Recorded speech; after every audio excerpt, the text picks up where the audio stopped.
Vous le savez, en 1492, les musulmans ont perdu la péninsule ibérique avec la chute de Grenade.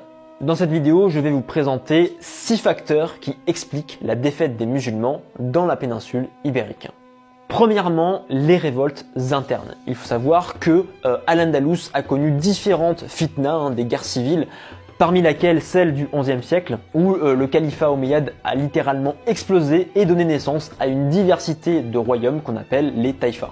Deuxièmement, ces fitnas ont donné lieu à une pacification des provinces. Autrement dit, on a désarmé les sujets, on a désarmé les soldats, au profit notamment de l'État central qui du coup était le seul à pouvoir défendre les frontières. Donc du coup, ça a affaibli les pouvoirs musulmans.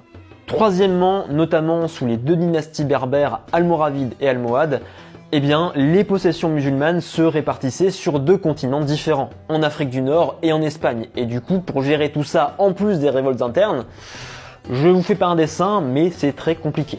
Quatrièmement, à l'inverse des pouvoirs musulmans, les royaumes chrétiens sont plutôt petits, soudés de manière interne, et puis surtout, ils ont un seul et unique objectif, vaincre les musulmans pour agrandir leur territoire, gagner en légitimité, gagner aussi en pouvoir et aussi remporter un petit peu de sous, de pépettes.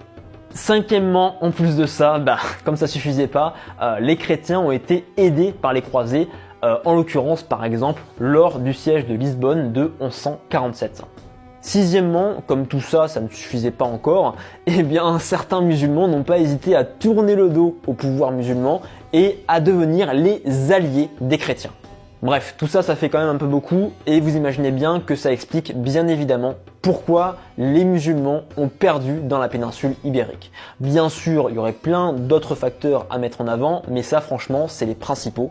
Donc j'espère que vous avez aimé ce petit TikTok. N'hésitez pas à liker et surtout à suivre mon compte YouTube Averroès. Sur ce, je vous dis à la prochaine.